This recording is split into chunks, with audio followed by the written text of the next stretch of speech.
Hello, can everybody hear me? Yes, Hi, Janie, how are you? I'm fine. How are you? I know your voice. I'm trying to figure out how to put my face on. On the bottom, there's a little thing that says video. You can just click on that. I'm here. Hi, Tim. How are you? Nice to see you. Okay, I'm just getting my links stacked. It's not for. Okay. And then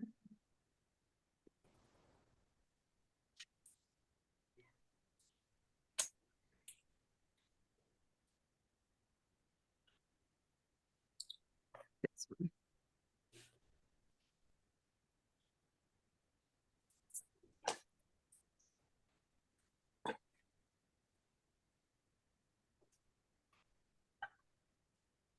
During heating and All right, I have my links all ready to roll. I guess we wait just a couple of minutes to see if anybody else is going to get on. I know Michelle's coming. I don't know how many other people are coming. We're just gonna go through whatever it is we go through. Oh, I know Kathleen's coming. Let me make sure she has the link right. Because I keep having problems like with she's in another room, you know. Continue conversation. Got it. Let me just see. Participants. Copy. Invite link. I'm just going to put it to Kathleen.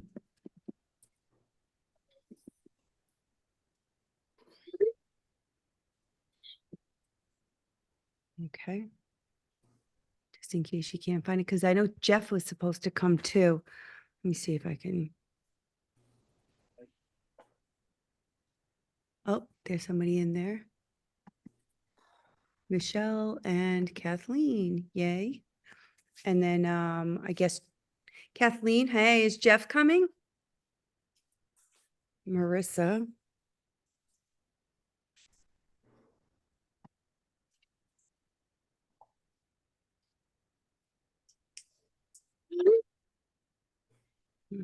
Okay.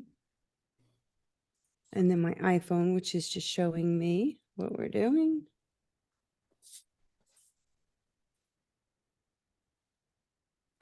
Okay.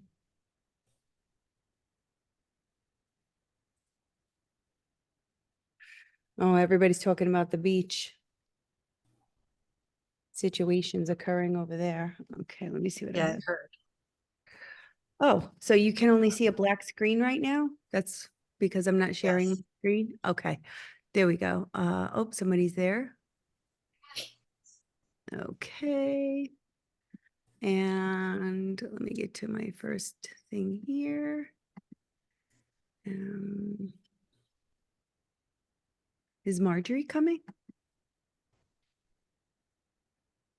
Resume share. Marjorie was going to, yes. Okay. All right. So it's 7:04. Should we wait 2 minutes or anybody have anything they want to address? Let's start.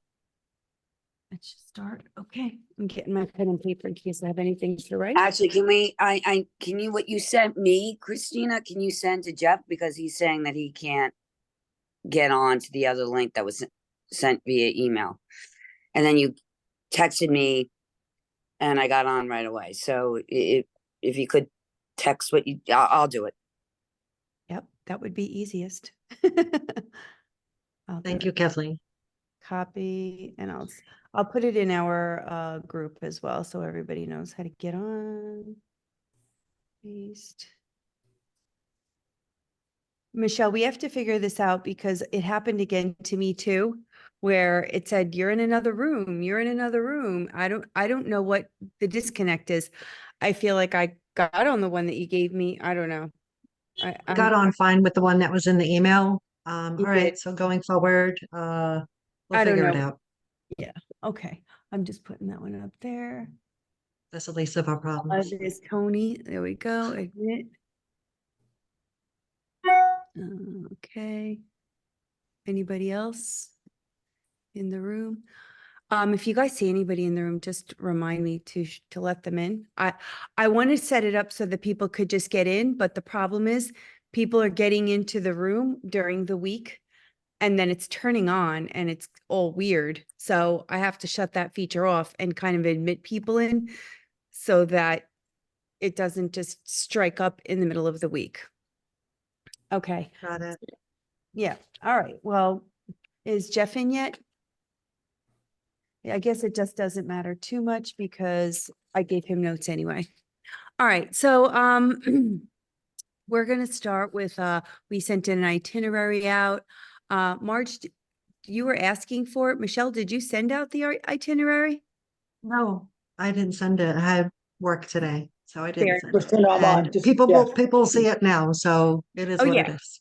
That's fine. I just wanted to know if we sent it and they didn't see it or if we just didn't send it. It's okay. Well, we're going to go through the itinerary right now anyway. So, we had, hold on, I'm going to turn on the recording so that it's recording. Tony's in there. And how do I resume the recording? Oh, Jesus, more. Oh, I think it is actually recording. It says stop and it says pause. It's recording. Okay. Okay.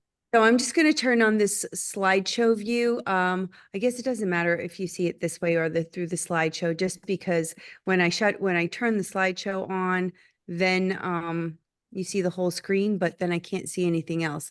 So I'll try it for a little bit. And if it doesn't work out, then we'll just go to this way. So slideshow. All right. So you guys see a full screen here. For anybody who's new to the group, this is our logo here, and this is our mission statement here. On the left is South Shore, and on the right is North Shore. So we do have a brand new group that started up. It starts with a woman named Christine, Beth, and Seal. And Jennifer and Tony have been leading the page and helping them post and getting them acquainted with things that they need to do to grow that group. So if you know of anybody on the North Shore or friends, family, neighbors, coworkers, we need to grow that page because we've received a significantly larger amount of attention because that page is in existence. And I think that we think that the legislators that are paying attention to us have like perked up because we are now coalescing with the other shore. And if we can get some in the middle as well, I think that's going to bode well for our cause overall. So totally share their page, jump on, comment, help them grow their page. Okay, so this is a screenshot of a newsletter created by new board member Marissa Ferrara.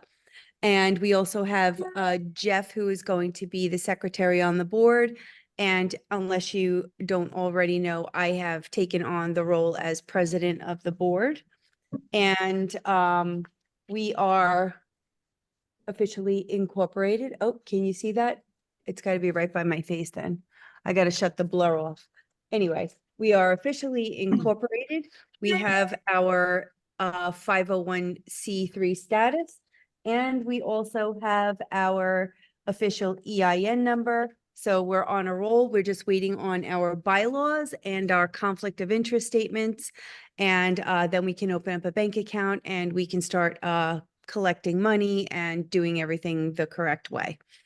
And once we do that, we will have a QR where people can donate to Zelle, people can donate to Venmo, and we don't have to send everything to Ben. We'll be able to use a lot of those funds for marketing, for, making postcards, for, whatever the things that we need, and of course, to continue to pay Ben.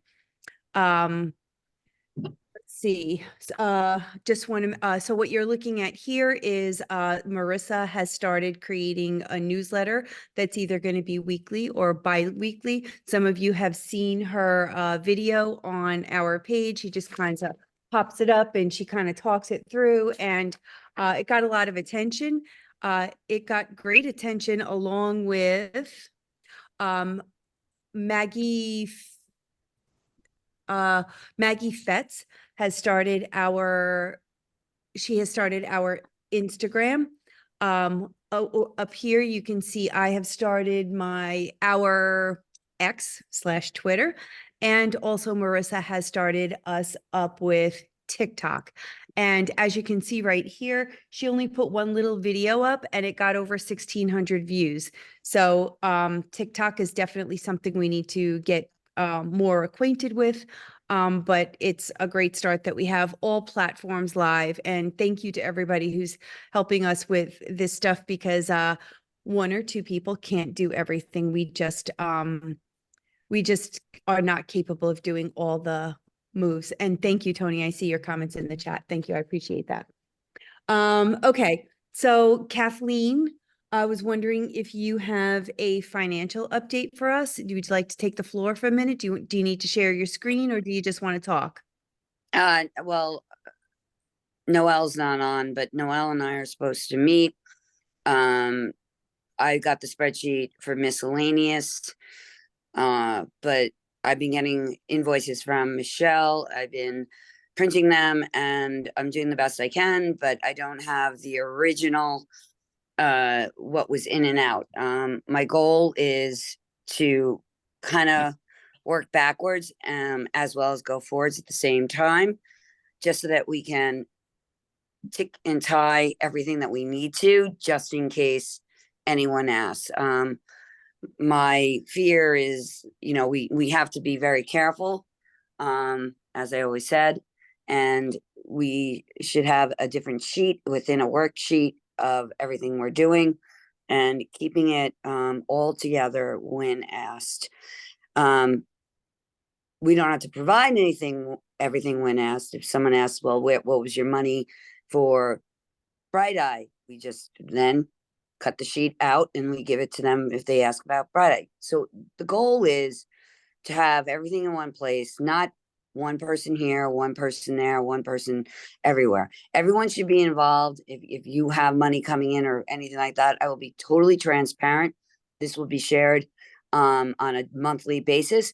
So once I finally get this up to date and backtrack from, when we started a year ago and whatever we raised, it will be a working document and everyone can see what we have in and out, and someone could say, well, we have this or that if anything's missing. So it's totally transparent, and that's my goal.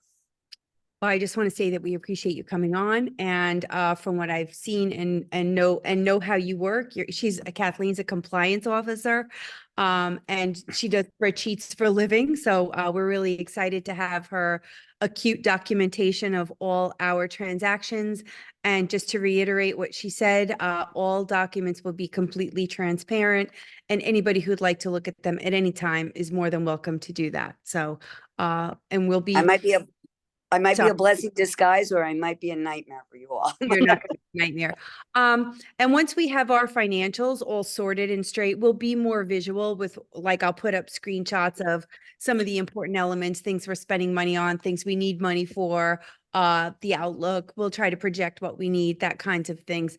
But right now we're just kind of getting on our feet, and I think we're, headed in a really positive direction. So thank you for doing that. And let's see. Okay, so Kathleen, okay.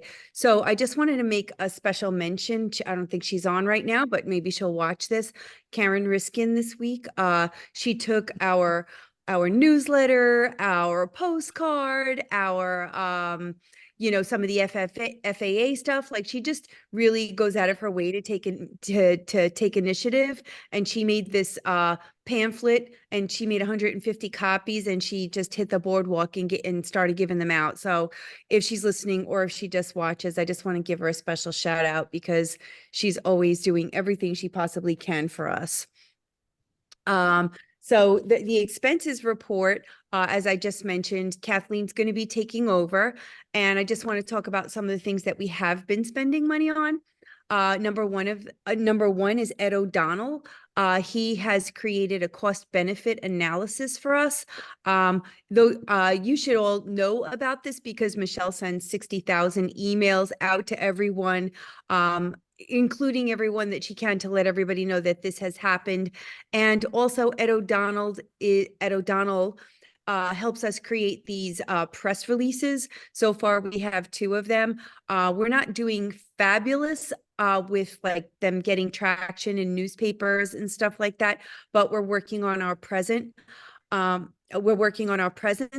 something positive that did come out of it is that the woman of one of the ladies in the North Shore, her mom actually saw our press release, I think in Newsday or something, or somehow it got mentioned, and that's how she found out to reach us. So while it's not giving us that tangible benefit of more support from elected officials, it is getting the word out, and just getting that outreach to the North Shore is something that's going to help us to grow.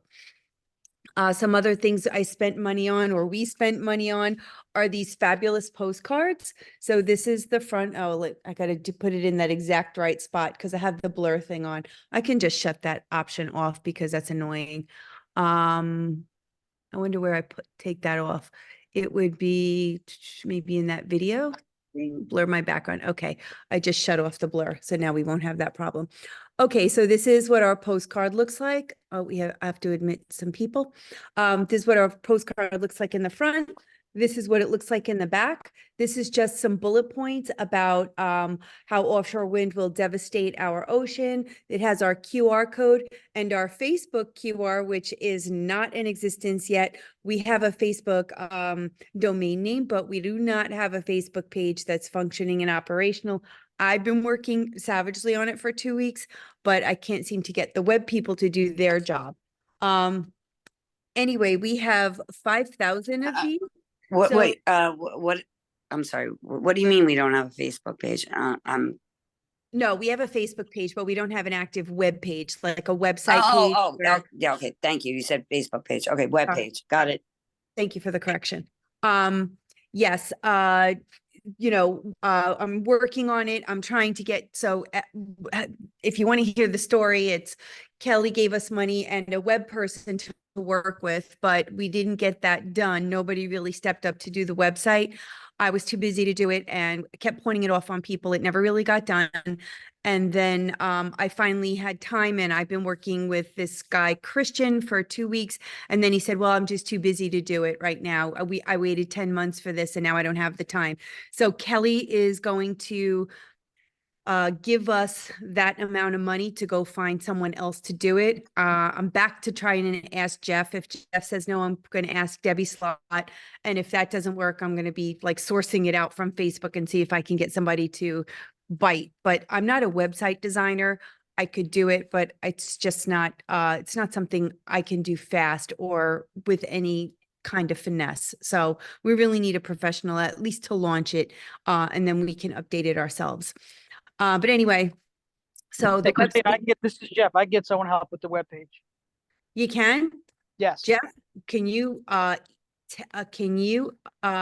yes, Tony, can you, reach out to me ASAP right after the meeting and give me that information?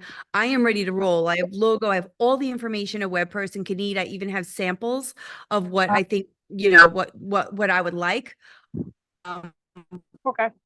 Get anybody, so if you could help me, I would be thrilled. Yes, Tony, you can pick up cards. You could pick them up at my house. You can tell me where you want them to be dropped off.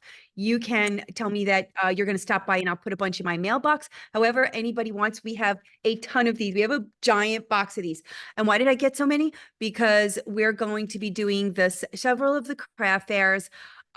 The first two, we're going to talk about that in a minute, but we are going to be participating in the one in August, but we want to go to Oyster Fest and some of the other places in the Middle Island. And these are just so nice. They're nice and rigid. You can stick them in your pocketbook. You can have them in a small envelope, and they just have oodles of information on them. And they're too nice to just chuck in the garbage. So hopefully people won't do that. Did I answer all the questions so far? Yes. Okay, we're getting to that cost benefit analysis. Michelle, you're going to have an opportunity to talk about that.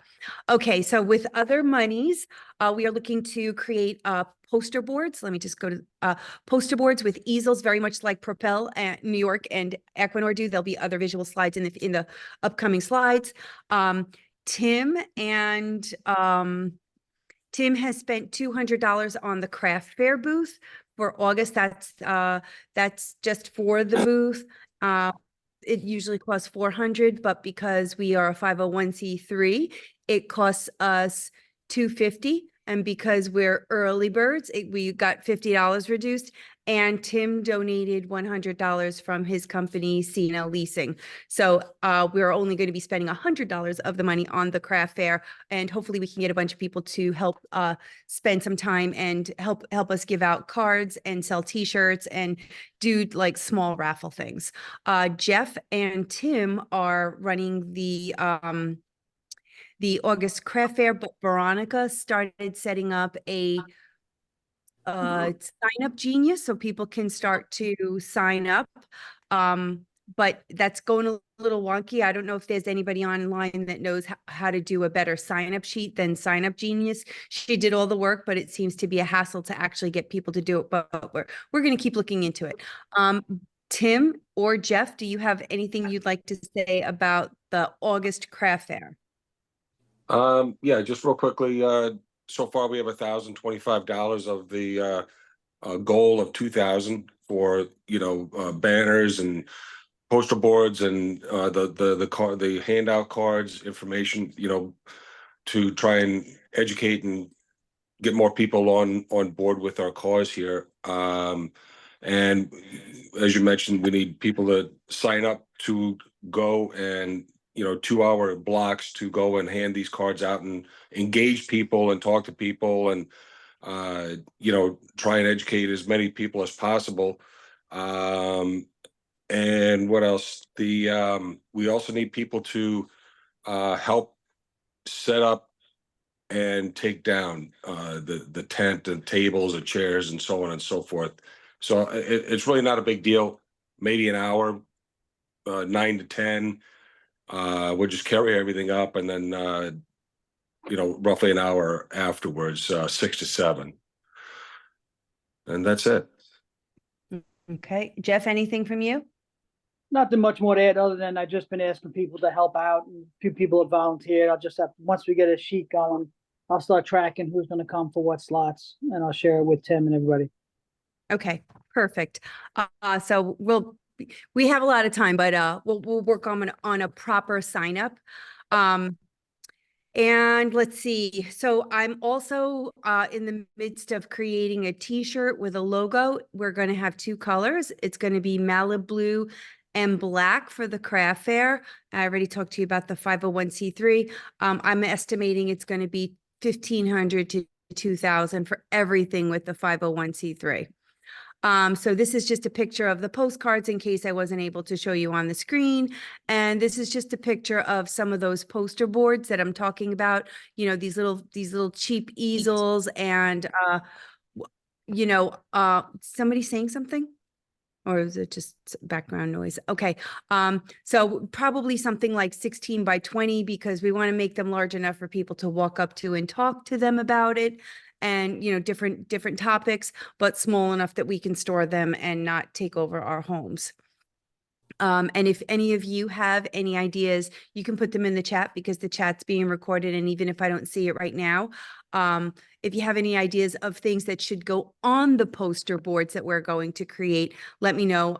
I don't know everything. And sometimes your ideas are amazing and just like things I haven't thought of. So definitely throw your ideas into the chat. Okay. And this is just showing you what Ed O'Donnell has been doing for us. He's from a company called White Strand Consulting, and a cost benefit analysis is something that we're using hopefully to the governor says, we need to have offshore wind and these electric cables through Long Beach because it's good for them. The rates are going to go down and it's going to benefit the world. And someone like Ed O'Donnell pulls together the numbers and he goes through, everything that it's going to cost the ratepayer as opposed to the gigawatts. Anyway, his document, something like, I don't know, 12 or how many pages, Michelle, 12 or 15 pages.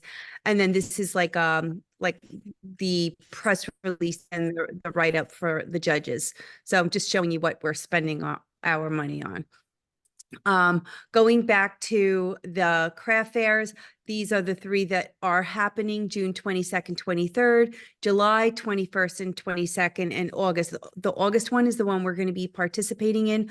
But for these 2, even though we're not actually participating in these 2 fairs, I personally don't think it would be a bad idea if we rallied the gang and we, walked up and down the craft fair 2 or 3 times during that course, because these earlier craft fairs are really, really busy. And we just gave out our cards just as people, walking through like we typically do on the boardwalk, just give our cards and, spread our information to grow the group. Just, sharing that. I think that would be a great idea. So this is just a visual of what our t-shirts will look like. All of these words are about the turbines. I fully don't really expect people to go ahead and read all that, but it just says all the stuff that I would typically say in any one of my various presentations. And then the front is going to have a little bit higher here. Just our logo with our website, and then, the stop the turbines on the back. So I hope everybody likes them. And the reason why they're not quite finished yet is because we do still need a little bit of logo work. Debbie worked on the logo and, it looks great on black or white, but she didn't vectorize the whole logo, and that's becoming a problem for the blue. But the blue is a fan favorite, so it might cost us just a little money to get this logo up to snuff, so it's just white on blue but holding the detail. But the shirts will be $25. And yes, we're raising money for shirts and for the other stuff for the craft fair, but the money we collect back from the shirts will go into our bank account and will be used towards marketing efforts, so that every time we need money, we don't have to take up another fundraiser. Hopefully we'll just start some type of cyclical thing where we have a little bit of a bank account so that we don't have to fundraise for every little thing. Any questions so far? Any input on the t-shirts or anything like that? I can just quiet. Okay, I'll keep going. Let's see. Okay. All right. Okay, so I'm just going to start off with this slide here, and then Marjorie and Michelle, I'm going to let y'all take over and talk about the FAA thing. So this is one of my older slides from my previous presentations, and it just goes, it's just here to explain to those of you who don't really, I just want to do a tiny bit of education. These turbines, each one of these blades are about the size of a football field. The diameter of a turbine blade is 853 feet from the sea level to the top of the turbine. It will be 951 feet. There'll be around 150 something in our ocean with Equinor, with Empire 1 and Empire 2. And also beneath the surface, we're going down another 100 feet. And just to really quickly talk you through a turbine, these turbine the turbine monopiles are made largely with steel and iron ore. All of the parts of a turbine are typically made in China and then shipped out here. All of the turbine blades are made with epoxy and fiberglass. And within the epoxy is a substance called bisphenol A. Bisphenol A is a nanoplastic, and when these turbine blades turn at about 200 miles an hour. I know it doesn't sound like it's possible, but yes. These are smaller blades here, and they are traveling at 130 to 140, but our blades will be spinning at about 200 miles per hour.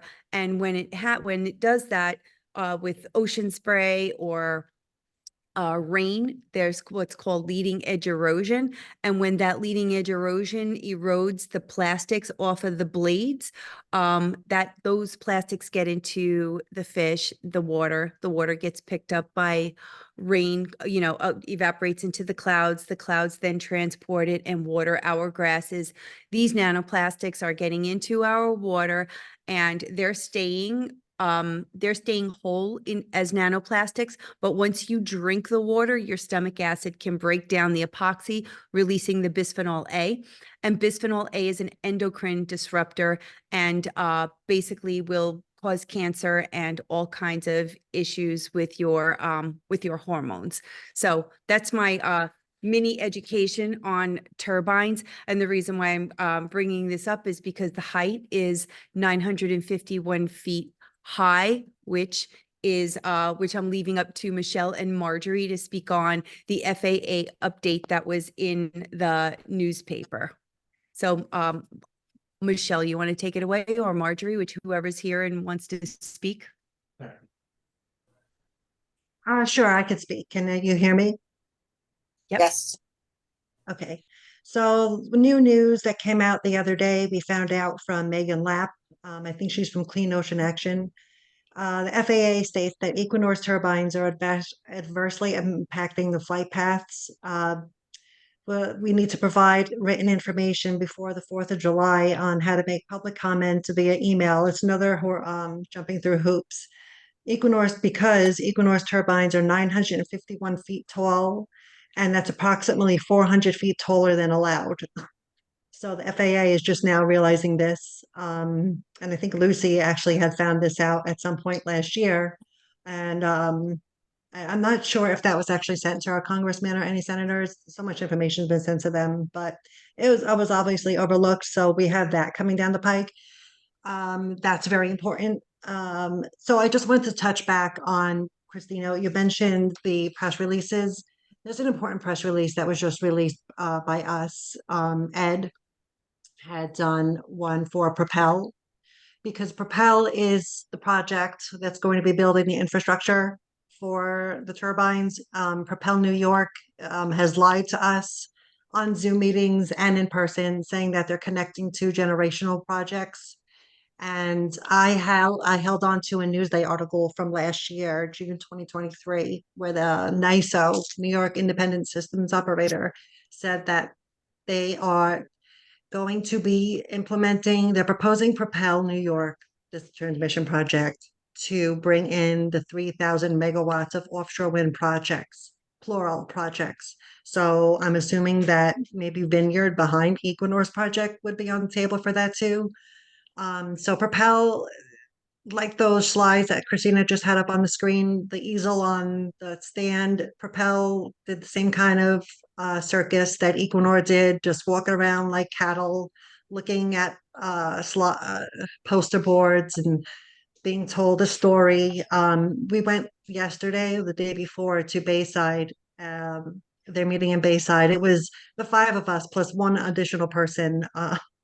And that additional person was just in awe of the questions that we were asking and was appalled at this project. So we just gave him a QR code to our Facebook pages and said, start telling people, start talking about this to everyone. Because the Propel project is going to cost ratepayers, every single New York State ratepayer, $3.26 billion to pay back. And they said, oh, it's only, $2 a month, but that's not, they're only telling half a story, right? As usual, they're only saying that, but we're going to be paying more for the offshore wind. We're going to be paying more if we stick with gas. It's a whole big smoke show. So that Propel press release has also been sent to all the legislators, and I think to media. It's been shared on all social media too, newspapers it's been sent to. So we just got to keep on just pumping that out, sharing that. Any kind of traction we get is good. And by the way, NISO was advised against moving forward with this. Just to give you an example, give you more background. Propel New York, there was, let's just say, 10 Propel New York projects. They all had their issues, but this one is the letter T as in Tom 051. That one was approved because it had like excellent, it doesn't even matter, some excellent function in it. It's not cost benefit, it's not going to be good for ratepayers, but they're going ahead with it anyway, even though their own consultants, Potomac, advised them against it. So we kind of just threw that at Propel people yesterday, and they said, oh, no, NISO tells us at board meetings that they get no sleep at night because they're afraid of the brownouts. And I just got disgusted and walked away from them.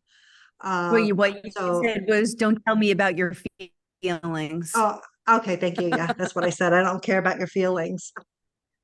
So this Propel, another important, Propel New York is going to be the same song and dance that we're fighting Equinor in. It's going to be in Article 7. That's supposed to be released next month, July. I don't know what date yet. I've been watching it every week to see if I can get an article on what day it's going to be released. It's going to be the same thing, probably Town of Hempstead, maybe the Island Park will join on, hopefully, to fight this. There's going to be intervener funding because thank you for putting up that map. All those cables, Marjorie had dug deep, and thank you, Marjorie, for all the work you did on that to find out how thousands of dollars, maybe millions of intervener funding on the table. And Marjorie brought up a good point. We should get the lion's share of this because we're residents, we're the taxpayers. We should have legal counsel. With the ratepayers, Propel New York makes a point of saying that taxpayers aren't paying for this, that ratepayers are, as if there's some type of difference, but that's. Yeah, that's nonsense. I don't understand. That's just that's their misinformation. Okay, that's their propaganda.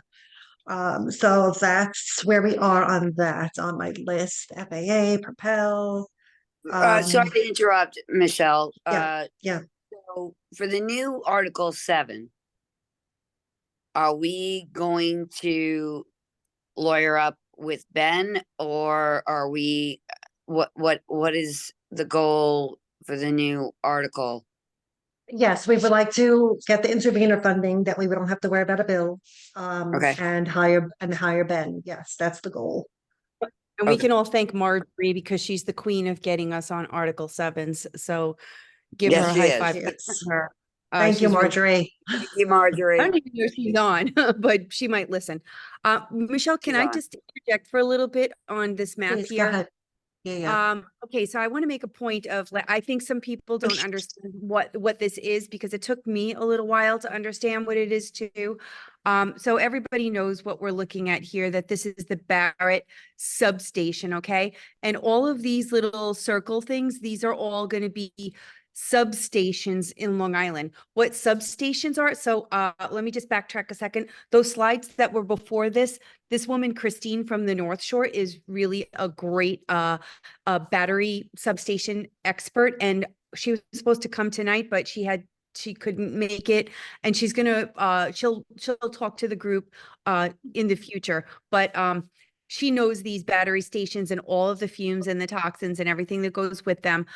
Anyway, so what I want everybody to notice is that it starts here in Barrett Substation, and all of this power is going all through Long Island. So the women that we met they're from the South, the Shore Road substation, and they're from a place called Glenwood Landing. They said this map isn't even accurate, that this circle should be like right over here. And then notice that they're going to be exporting this electric across the Sound and up here to the Springbrook area. And also, Barrett's going to be here going into this substation and then over here to Tremont. So what I'm trying to show everybody, and nobody's telling us this is just me us piecemealing this together. I truly believe whoever's from Island Park, you need to be very, very alarmed because all of this power is coming from one place, and that's the Barrett substation. And it's going through one other place, which is Long Beach. So all of this power that's going to supply to all of Long Island and upstate and all of these other substations first has to come here to the Barrett station and then get stepped down and then travel through Long Island. So I'm hoping everybody's like little spidey senses are going on, because you should be alarmed. The massive amounts of power that are going to be running through the Barrett substation should be absolutely alarming to your whole community and ours. We're sister communities. So I'm just going to gloss back for a second. Christina, can I and just say something? Yes, is that Tony? Yeah, it's Tony. Yeah. We should be very concerned about that. Island Park. We should be concerned. But when we were on that Propel call, they said that they didn't even notify Island Parkers because it's not coming through Island Park. But meanwhile, That's correct. Barrett is half an Island Park and half an Oceanside. So, but they think we're stupid. Where is the power coming from? It's coming from the turbines. Well, this is what we're trying to say, Tony. They Am are I right? Am I just tell You're me if I'm wrong? absolutely but- correct, 100%. Okay.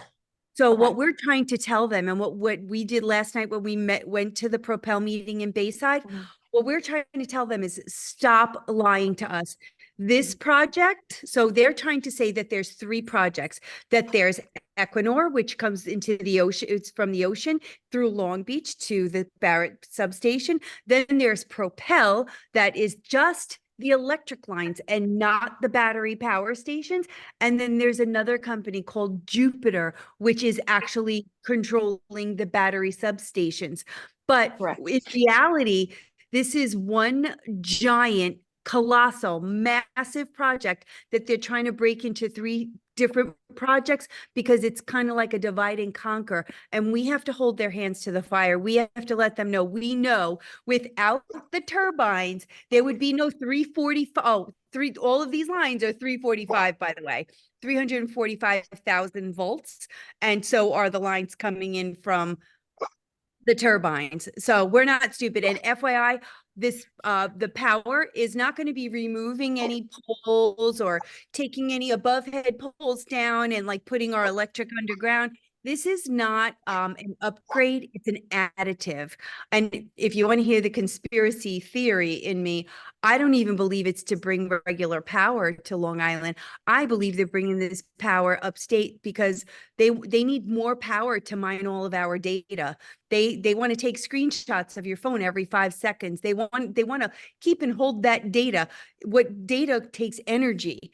And data is the most it's the highest valued commodity, more than oil, more than natural gas, more than all the metals. Data is the most valuable commodity, and that's where the money is in the future. So if you ask me personally, they're not even doing this to bring us power, because we don't have brownouts or blackouts unless anybody hasn't Correct. noticed. But we But are. Can I just build on that for a second? Yeah, go ahead, Tim. So they estimate our electric needs are gonna increase 7 times over the next 10 years. And like Christina said, it's because of this data storage. And states are competing for this business. I kind of feel like states that have this quote unquote renewable energy sources are going to be probably at the forefront of getting this business, because we have we're not using coal and natural gas and all these other sources. So there's an end game here, and tremendous amount. And the other thing I want to really quickly, we need to sit down with DeCranis, because at the last city council meeting, he was saying all the right things, and he said he's got a law firm involved that's very good, and this so we have to get 3 or 4 people to sit down with DeCranis and find out what he What's the is- secrecy? Why is DeCranis not giving up the name? We well, all know My how bad. much- I didn't ask for it, but I will. And I have been in touch with Brendan, sidebar conversation, trying to ask him some more information. And I'm going to get to Ben in a second, but just hold off questions on that till Right. get to that part. Thanks, Kathleen. I appreciate you. Tim, are you done? Okay, thanks. I'm gonna go forward. So I just want to make sure that everybody understands this isn't 3 different projects, it's one project. And FYI, they are only alerting people from 500 feet from the center line of this project, which is an absolute disgusting disgrace because like, right, what you're looking at, I can see I see why you don't understand. And I'm going to I want Christine to talk about her own slides, but I just want to show you some of her slides. This is where these people are, this is the area here. These are all houses and residences, just like Long Beach. These are places where kids are walking to school, train tracks where people are taking the trains in the morning, walking over, shopping centers. They're pulling the wool over their eyes the same as they did to us. So she's going to talk about all of the chemicals and toxins that come out of there. And then we have this guy who talks about how lithium batteries are so harmful. I don't know if I'll play that. Let's just see if we have extra time at the end, I'll play those they're only 2-minute snippets, but and they're pretty cute. So, all right. So I just want to move on because it's a couple more things we need to talk about, including the lawyer and what we're doing with the lawyer and all that stuff. Okay. So, but this is another, and I'm sorry to be all conspiracy theory tonight, but Michelle really appreciates my crazy and she thinks I am on the right track. So we went to this Propel meeting. And this was one of their slides here. A couple of things that stood out to me. I told her like the minute I walked in, let me just see if the next one shows it was this slide here. So it was this poster board here that grabbed my attention. And I honed in on it. I'm like, Michelle, this is the one I need to pay attention to. And I don't know why, but FYI, again, 345 submarine cable. So that's under the ocean. And then 138 is terrestrial, which is land. So they have to make it complicated for us. And they're saying that these are 4.5 in diameter. And then everybody in here knows that on Lincoln Boulevard right now, they are putting in exactly what did I do here? They're putting in 6-inch poles, and I measured with my hand on the pole, 6-inch conduits, I'm sorry. So I'm thinking to myself, why are they putting 6-inch conduits? I'm going to back up to the other slide that look exactly like this. Okay. And this I got from Wikipedia. This is a 400 kilovolt cable. It's got 1 core, 6 inches. And I'm thinking to myself, and they're putting 4 of these up Lincoln Boulevard.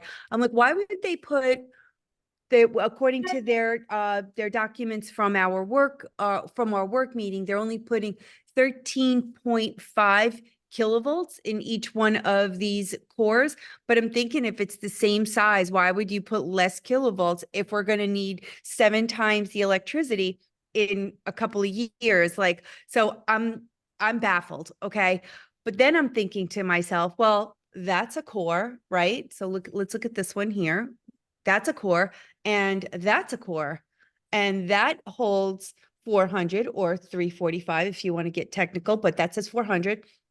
So is it 345, 345, 345 times 2 to be 135 kV? I don't know, but if you want to say no, that can't be. Remember when we went to the New York State Public Service Commission hearing and they said that we were only getting 345 kilovolts until Tim asked, wait a minute, you're having 2 of these cables here. Is it 345 or is it actually 690? And the whole room laughed and people shuffled in and out. And then they came back and they said, oh, you're right, it is 690. And then they tried to tell us it was cumulative, but it's not cumulative. I mean, that it cancels each other out, but it doesn't. It's cumulative. So now I'm thinking, are they still lying to us? Is it really 345, 345, 345 times 2?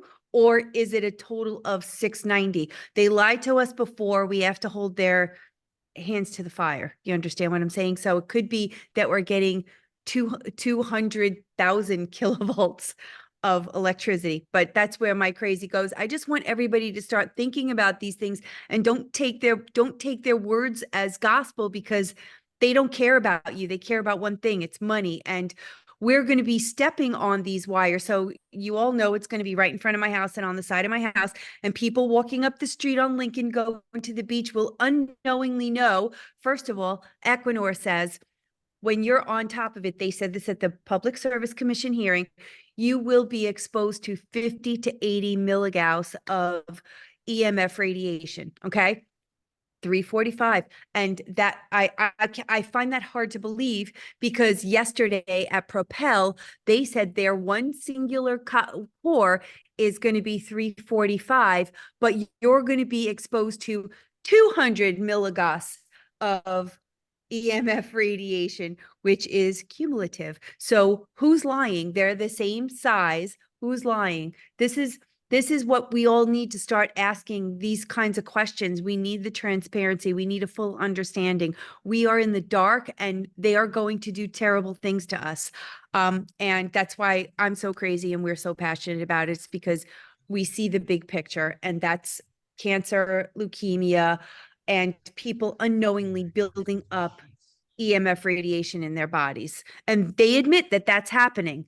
They're just not telling us how much. Anybody have questions about that, or think I'm crazy, or, want to tell me I'm just need to jump off the ledge? Christina, can I just jump in here real quick? Sure. I don't know who it is, but you It's sure. Marissa. It's me. Oh, hey, Marissa, go ahead. But I'm like in a bathrobe, so my video's off. Sorry. So I don't know if you remember, because it's just been so much information, but we read that study the other day, and I can email it to everybody, just about the particles and how those particles travel. So as you were saying, just to reiterate, when they're put into the ground, if it was 3 milligauss, it's a lot. But if you went up to 4 milligauss, you're doubling your chance for childhood leukemia, childhood cancer. But, people are concerned about the power lines running through their backyards, which are, eye level with your second story. The reason why they're trying to put them into the ground is because they're marketing them that it's safer, it's further away from your house, it's less of a fire hazard. But really what it is that when they're in the air and they're suspended, the free particles, it's just free moving electrons in the open space that we can't see. It's when you are stepping onto the ground, and so many people do walk barefoot, that you absorb it. Right. So Marissa read Kelly's studies. So I'm glad you got on, Marissa, just so everybody knows you're getting yourself up to snuff. And that it was in that study that if you're standing on the ground over those wires, that is the best conductor of those EMF radiation rays. So it's really insane that they want to put this in a beach community where people walk barefoot all the time. So thank you, Marissa, for pointing that out. Yeah, absolutely. I'll pull that study and I'll email it to you. All right. And then we could share it with everyone. Page 2 on that. Perfect. And by the way, thank you for having me. Got Love it. you guys. All right. I want to see if this. You're a pleasure. Okay. Let's see. So if there's no more questions on that, I just want everybody to be madly paying attention to that. And then Marjorie and okay, we're just going to move through here. Okay, so Marjorie and Michelle, I would like you to pick up again and just talk quickly about some of these things here. Marjorie, you're talking about AC and DC old technology. So I know you know a little bit more about that than I do. So if you're here, can you talk? Is she here? I'm not sure if she's here. All right, we'll have to Okay. skip over the ACDC part. Yeah. So I wanted to Okay, mention that. Yeah, go ahead. Where's my headphone? So I want to mention that Ben had emailed us the renewable energy certificate purchase and sale agreement between NYSERDA and Empire Equinor. Throughout it, it's all undisclosed. A lot of it undisclosed information, which is part of the course. They have given undisclosed amounts to universities to push their offshore wind propaganda. They also gave $5 million to environmental justice communities. Just today, Christine from the North Shore sent me those articles that Jennifer posted on our page, that they're running around Queens giving money for community centers and whatnot. So we're not our areas are not poor enough to be in quote environmental justice to get any kind of funding. But and then again, we're not rich enough to fight any attorneys. So we're kind of just stuck in the middle, just again, just wiping the floor with middle class, which is, and again, that's, Ben gave us that information. It was about 300 pages. If I read another document, I'm going to kill myself. And I know you hate when I say that, Christina, but I'm going to kill myself. You're not allowed to So, say that. Marjorie helped, and she threw it into a program and summarized it for us, and there's nothing good in there for us.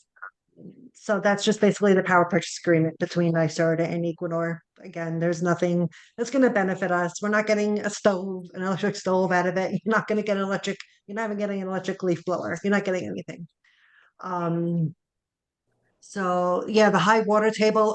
The ladies on the North Shore also pointed out that they have septic tanks. That's going to be infringing. This cable work could be infringing upon rights of way, stuff like that. We've noticed that the evacuation signs have been missing around town. If you're driving down Long Beach Road, anywhere, Lido, anywhere around town, just try and just see if you notice the evacuation signs if they're missing. Because now that we've made it abundantly clear to our legislators, some of these signs have gone missing. I'm not saying it's done on purpose. Maybe it's just a couple are gone. I don't know. But again, where are the evacuation signs? Because these routes are all evacuation routes and emergency routes. So there's that. Michelle, can I We've step in for one actually, sec? Michelle, one sec. So Kathleen is pointing out something that the North Shore women have also pointed out. That the North American Supergrid, that document that was created in 2017, we found it by way of Ron Paganini bringing it to the Long Beach City Council meeting. But that document was written by our legislators, and it says that you cannot put this electric infrastructure where this infrastructure where there's already existing infrastructure. And Long Beach has sewer, so we have like the perfect infrastructure. And the Kathleen, the septic tanks in Point Lookout or in the North Shore, and I don't know what Island Park has, but that's existing infrastructure, and they should be asking the homeowners if they can have permission to run through. So it's all, I think, illegal based on the North American Supergrid. So, that's just some more information. And then Michelle, were you going to talk about the Asia military bases? no. I'll just quickly do that. Okay. Yeah, well, I'll just quickly gloss over it. Christine will be doing this when she gets on. She's really great with this whole battery storage thing, but she's going to tell you that the battery storage that they want to put up, it's huge, tons and tons of battery storages, which are toxic to the environment. If they go on fire, they can't be put out. People aren't trained to put these fires out.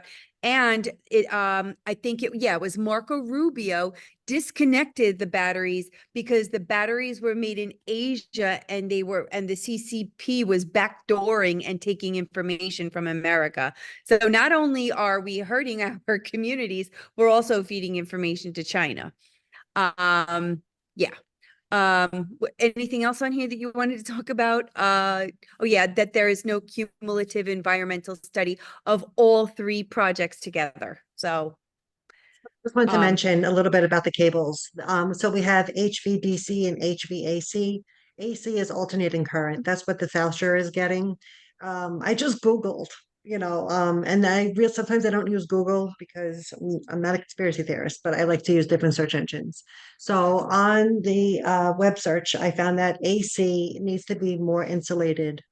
Why does it need to be more insulated? Because of more EMF.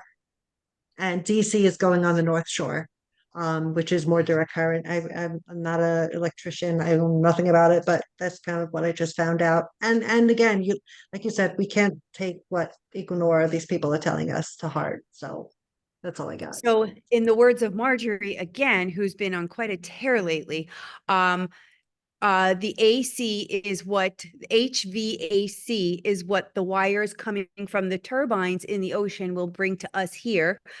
That's number one. Number two, Michelle has mentioned that they are also having export cables to the turbines, which substantiates our theories of if you're giving so much energy, why do we have to support you with electric? Because it's not renewable energy. It's energy that's running off of other energy. And then the third one is that HVDC, which is the better, higher, more advanced technology, is going over to the North Shore where they're getting 170 miles or I don't know how many miles of straight line cable with no joint bays or splicing boxes and the better technology. So the North Shore, when the Sound, where all the money is, they get the respectable technology. We get the turbines close to shore with the lower grade technology. So that's something for everybody to think about as well. Anything else on this, Michelle? This is the North American Supergrid. The document is here, and then the little thing about the HVDC. Okay, and whose iPhone here that's got the coupling mechanism? There's a little article in there. I feel like somebody's trying to tell us something. Do you want to hop on? Whoever iPhone is in the chat. Oh, I see the new message. Oh, Michelle's I asking think the it's same. I think it's Marissa, and Griffin was on, he dropped. Okay, well, Marissa, if you've, I think she's just showing us the study, but we'll look into that deeper after, just for the for time's sake. Okay, so let's talk about Ben.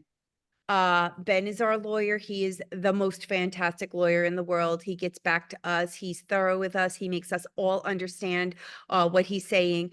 And when we can't do that, he explains it to Michelle. Michelle explains it to me, and then I bring it to the world. Because Michelle's just like a baby Ben, and sometimes you don't understand her either. But that being said, we have to have some tough financial conversations. Ben's fees are pretty exorbitant, and we don't have that much money left in the COFOR. We either have to start fundraising again, or we have to consider which is what I personally think we should do. I think that we are in a place with our Long Beach City Council where we trust them, and we trust that they might not feel exactly the same way that we do about turbines, but I know wholeheartedly they don't want those cables running through this community. And as Tim mentioned before, the lawyer DeCranis was saying, we don't have to, we can fight them. There's lots of ways to fight them. We can stall them for years. We can make it so unbearable to go through here that they'll just walk away. So he is really saying some of the things that we want to hear. So there's a possibility, hopefully a possibility where, right now everything's on hold. All of the Article 7s are on hold. We think that Equinor is playing games, that they're waiting for the Rapid Act to come in. They're going to cancel the Article 7 and jump, hop, skip, and do the Rapid Act and basically take us over by eminent domain, but it's not called that. And then, like I was saying, DeCranis said they're vetting 2 law firms, and I would really like them to take a look at Ben. And if they took a look at Ben and I'll get to you in 1 second, Kathleen. If they take a look at Ben and they use Ben as consult, then we can have conversations with Ben, and they've already okayed us to do that and kind of help him to understand the things that we know. But no lawyer that they can hire will know more about this case than Ben and our group. So I just think it's a consideration. It's not going anywhere right now, but I just want everybody to know that it's something that we're talking about. Kathleen, go ahead. My question is, what was Ben's gut instinct as to why they wanted to do backdoor conversations and look for other routes? And with all of our opposition, they responded to Karen. Kathleen, that's Article 7 stuff, and you're not allowed to talk about that. Okay, but so sorry, apologies. But no, I'm just letting you know before you much. All right, then the next question, overarching, that when will we know the results of what? Of the opposition? Are we allowed to say overarching or no? I don't understand the question. Does You anybody have else? to Michelle, follow, do you understand yeah, let Kathleen's me question? take this. Don't say anything in public until you see something posted on the Article 7 DMM. Okay, I guess we just have, okay, so Yeah, if it's it's, posted on there, you can say it. You can even copy and paste it and post it to our page. okay, so it's an unknown. Got it. Yeah, we don't have any answers right now. And all right, so we're all in the dark. Got it. Okay. Yeah, so that's where we are. And then I wanted just to finish up this meeting by reminding everybody that just everybody says, they don't always understand what the crazies in our group know in their head that rolls off our tongues in certain ways. So I just want to inject little things that people can kind of take with them and say to other people. And here it is. Overall, it's anticipated that there will be no collective impact on global warming as a result of offshore wind projects. If you take every single turbine, the thousands and thousands all over the world that they're going to industrialize our ocean with and add them together, there will be no impact on global warming. So you have to keep asking the question, why are they doing this? And this is cited in BOEM's own final environmental impact statement right here on page 26. So you can go to BOEM, you can look up for yourself, and you can see where it says this is not going to have any benefit on climate change. So, I just want everybody to have something to walk away with and talk about. Go ahead, Kathleen, are you raising your hand again? Did Kathleen, are you raising again, or is that the old hand? I think it's the old hand. And that's it. That's all we have for tonight. I truly want to keep it under an hour. And if anybody has questions, we have Michelle on the line. We have me. We have Seal is on the line from the North Shore. And Seal isn't speaking tonight, like on her stuff, but Seal is an amazing, she's an amazing asset to our group. She has all the understanding. Seal, can you just tell everybody who you are and what you know and how you're gonna what you're gonna contribute to our knowledge base? She might not be listening anymore. And the other thing with Seal is that she had voice problems the other day. Oh, she's there and she can't, no, I Yeah. can't hear you again. Is it the same thing? Holy crap. Yeah, there's We always actually- technical difficulty. That woman that's waving is absolutely brilliant and knowledgeable about all things electric cables. And she was taking Propel for a spin last night. And it's too bad you can't hear her. Seal, we have to get this organized because you're a silent killer over there. Okay. Okay, so we're just gonna act like Seal doesn't exist right now. Does anybody have any questions or anything they want to talk about at all? We can just take a few minutes to do that. No? All right, I feel good. No. All right, so then I guess that's the end of this meeting, and we'll have another one next month, and keep in touch, keep the Facebook going, share it with your friends, family, and neighbors, and let's keep the good fight up. Wait, Christina, I'm sorry. I don't know how to really work Zoom, but I did have one comment. Okay, Um, Marissa. Thank you. That guy from upstate New York, he's the one that collects all of the data 3 nautical miles out. Art Gager. No. This one is from the Department of State in New York, Matthew Maraglio, I believe. So, we were talking about the Article 7 because I'm new and I'm trying to learn everything, and that it's the Department of Public Service. He says that Sunrise and Empire are under Article 7. What hasn't been pushed through yet, and something that has to be on the radar, is that Propel is going to be looking forward to the new project, which is going to be Article 8 of public service, and they are in the middle of creating some sort of budget for that. So just so we all know. It's called the Office of Renewable Energy Siting. Article 8. ORES. Yeah, ORES. That's Yeah. our, you're gonna learn acronyms, Marissa, acronyms. Wanted to add that, thank you very much, Marissa. That is just like a whole nother bag of worms.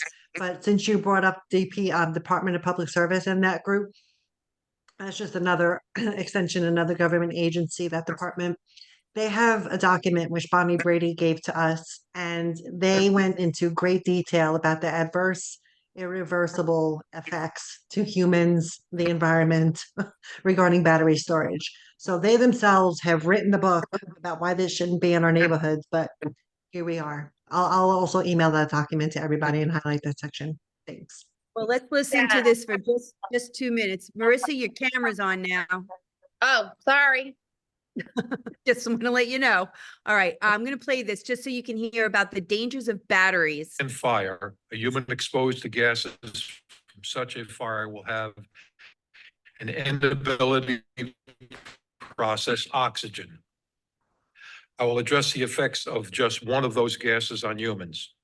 Hydrogen fluoride has a strong, unpleasant odor and is weak acid that is extremely harmful due to its ability to penetrate bodily tissue. It is absorbed into the body by ingestion, inhalation, or skin or eye contact. A greater than 50% exposure causes corrosive burns and eye lesions, as well as digestive and respiratory mucus damage. The burns form immediately, causing tissue death and intense pain. A mild exposure to hydrogen fluoride gas causes eye irritation and reversible clouding of the eye. A prolonged exposure will cause swelling and irreversible damage to the eye. A mild inhalation of hydrogen fluoride gas will cause the moist linings of the nose and throat burns. The victim will cough and have narrowing of the large airways, causing difficulty breathing, severe exposure, causing immediate narrowing and swelling of the throat, upper airway obstruction, and fluid in the lungs. That can cause a partial or complete lung collapse. The victim can have low blood pressure and an abnormal heartbeat, and finally, involuntary contractions, seizures, and death. Finally, hydrogen fluoride is absorbed quickly by the body. However, damage and symptoms can occur hours to days later. Any person exposed to hydrogen fluoride must have immediate first aid, followed by immediate medical treatment from a physician. Due to risk to first responders and the public, I urge the Carmel Planning Board not to process lithium batteries to built on 24 Miller Road, so near homes, businesses where residents and children live and shop. Thank you. Thank you, John. So those are just some of the effects that would happen if one of these battery storage plants go on fire. Kathleen, did you have anything to say? I see your hand up again. I don't know. Oh, no, that I didn't take it down, but where is this battery going to be? Is it proposed to be in Island Park at all? Island Park's going to be the mothership. And then Right. there's going to be those other 5 or 6 all around Long Island. And Okay, then, so my concern is I have a ton of friends and family members living in Island Park. Can we take this video and get it to them so that they know what It's will on our happen to page. them? I'll put it up again. Yeah, I mean, I thought we put it up on the Island Park community page. It should be up everywhere. Like, lithium batteries are so harmful, and we do need to get Christine from the North Shore. She really goes through the hazards of battery storage. So that's it for tonight.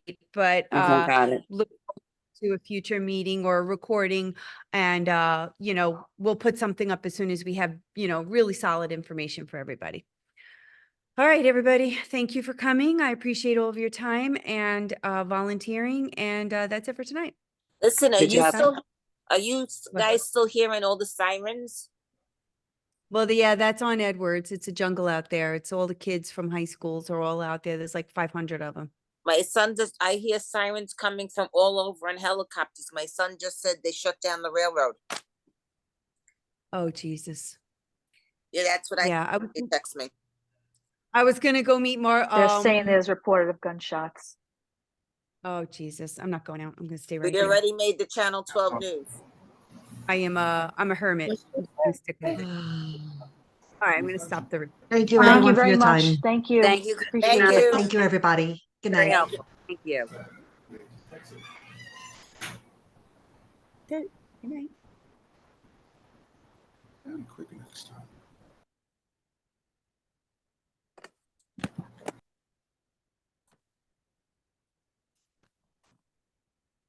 Stop share.